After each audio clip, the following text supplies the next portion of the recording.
Also like, before I start, to acknowledge and thank my family for coming. I'm one of 5 children, in case you don't know that. I'm the middle of 5 children, and all of my siblings have chosen to come today and share this with me, and that's extremely important to me.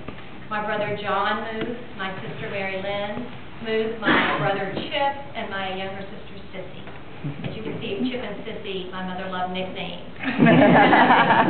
Charles and Sarah. I also want to acknowledge and thank my husband Philip Goodman, who has been my best friend for 29 years. This is an extremely special day for me.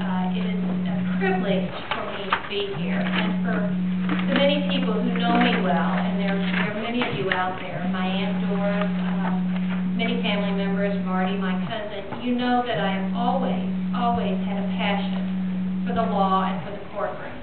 I've practiced for 28 years, and each day I have felt it a privilege to walk into the courtroom and to honor the people of the state and to do what I felt was just and fair for my clients.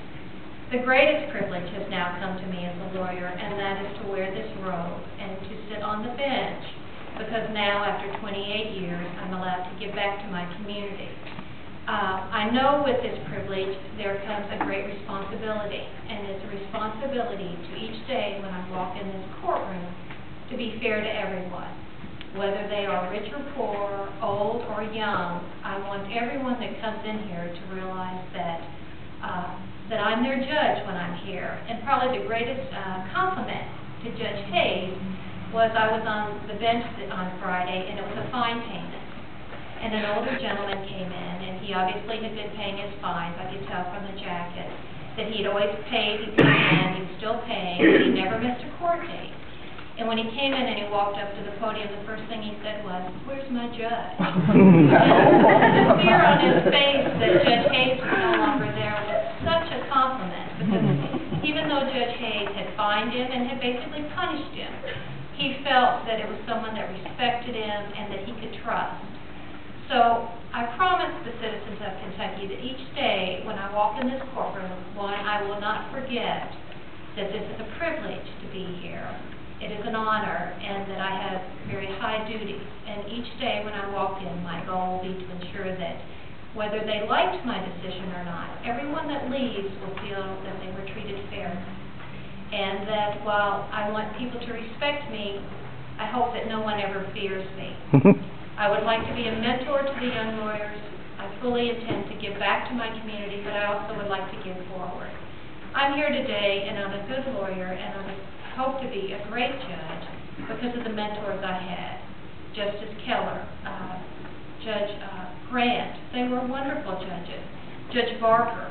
They taught us, but they also took the time to listen to us when we had problems, to let us come into their chambers to talk about cases, to help us to understand the law. And I would like to do the same for the young lawyers of this community. Again, I never want any of them to feel that they can't come and talk to me about a matter, because that was the way that I was able to learn and to be able to be a good lawyer. I've tried cases in over 40 counties. I've tried them in 28 states. The one thing I learned in my years of practice was it doesn't matter what courtroom you're in, whether it's in Seattle, Washington, or New York, or Florida, or North Carolina, the laws are the same, and the duty of the judges and the lawyers are all the same, and that is to follow the law and to respect the law. That doesn't change whatever county you're in or whatever state you're in. And I will continue to do that as a judge here in Fayette County. I also want to thank, although he's not here, Harry B. Miller, who taught me how to do my first civil case, and Carol Redford Jr., who's deceased, but who was a phenomenal criminal trial lawyer who helped me in my first capital murder case. Without those mentors, I wouldn't be here, and I wouldn't be willing to take this position. Finally, I do want to say that even though I practiced for 28 years, I can still remember my first day walking in the courtroom, and it was in front of Judge Barker, Steve Barker, and it was a motion hour. You would have to get introduced to the court if it was your first time in court, and Bo Fugazzi was kind enough to introduce me to the court. And I can remember this. I can't remember the client. I can't remember what my motion was, but I can remember going up and being introduced, and then Judge Barker, in all his wisdom, saying, "Well, since you're already up here, Ms. Goodman, you need to go ahead and argue your motion. Of course, as a young lawyer, you would hope that you get to go to the back of the courtroom and wait till everybody else had argued their motion. But I argued the motion and was lucky enough to win. And after I finished, Judge Barker leaned over the bench, was much higher in the old courts, and said, "You need to come up here, Ms. Goodman."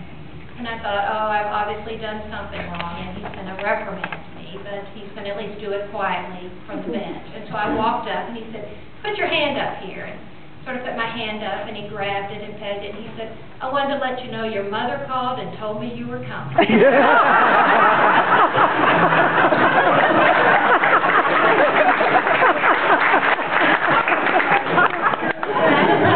those of you who know me well, knew my mother, I totally understand that. That's how I started my career. I believe that. You know, makes you stronger. And I do again thank every one of you for coming. This is just a wonderful day for me.